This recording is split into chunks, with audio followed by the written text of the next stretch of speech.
Ayan mga ka-tracker. Right, so ito po. Pakita ko lang sa inyo itong unit na to. Ayan, ito po ay Isuzu Spider Eye. Ayan. Kulay puti. Newly repaint, newly recon. Ayan po yung itsura nyo. Nililinisan yung loob, dinidetailing. Dito sa amin, dinidetail talaga yung loob ng cab para malinis. Tapos mga ka-tracker, tingnan nyo to.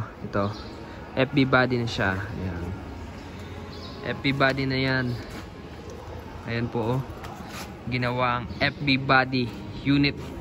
4-wheeler po siya. 4x2. Ito, dito yan gawa sa planta. Itong body na to. Ayan po yung itsura. Standard FB body. Kulay puti. Ito yung loob niya. Ayan, pwede ito pang lalamove. Ayan o. Ayan, flooring.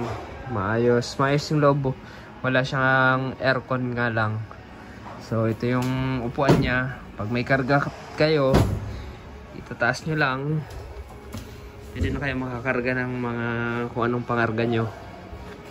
Pwede rin pang passenger. So, yun mga ka-tracker. Ayan o. Pogi. May grill yung taillight.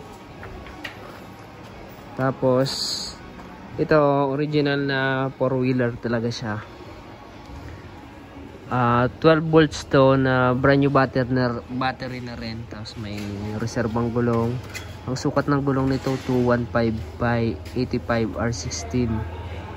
Ayan. Ano siya? Japan surplus din. Ito yung loob. Anong makina nito? 4HL1. Malaki makina nito, 4HL1. Ayan, ano na CRDI nito? Or meron kasing 4HL1 na CRDI, merong yung direct injection lang. 5 speed na rin to. Tapos brand new dashboard na. Naka-upholstery na yung upuan, naka-floor matting. May aircon. Ayan, optional yung aircon kung gusto nyo palagyan. Ayan, pwedeng palagyan, i-activate kung gusto nyo wala. Wala. Pwede naman wala. Ayan, complete electrical lights and accessories. Ayan, pogi na oh. Kulang lang sa washing dito sa labas. Ayan oh, wala pang plaka pero naka-registro na ito mga ka-tracker. Ayan oh. Pang lalamove or pang service, pang gulay, pwede to. Ayan, sa may mga negosyo, pang partner sa negosyo.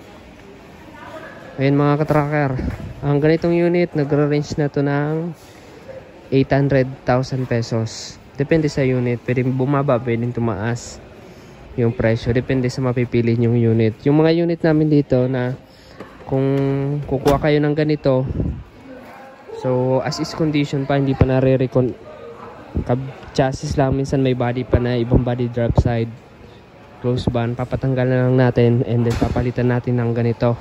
Ayan, nagbibuild kami ng ganito, isasalpak na lang and then recon lahat, ilalim, yung preno, clutch, yan, binababam namin yung transmission, makina, lalong lalo na yung makina, chinutune namin, change oil, basta check up lahat ng system para maayos.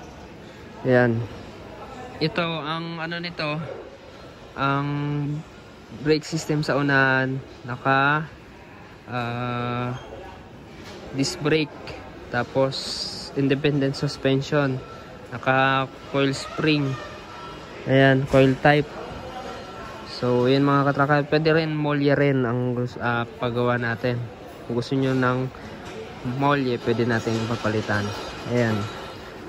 Ayan, may warranty ito mga ka-tracker, ang ganitong unit na recondition dito sa amin.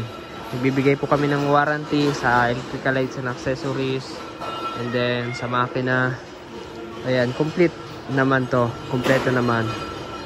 Ayan, so meron kaming cash and financing. Sa mga gusto mag-inquire, mag-message lamang po kayo sa aming FB page, Tracker Moto PH, and paki-like and follow na rin yon. And then kung nagustuhan nyo itong video na to, pa-subscribe naman. So yun mga ka-tracker, dito ko naman tatapusin itong video na to. Kung nagustuhan nyo, like, share, and subscribe na. And maraming salamat. God bless. Bye-bye.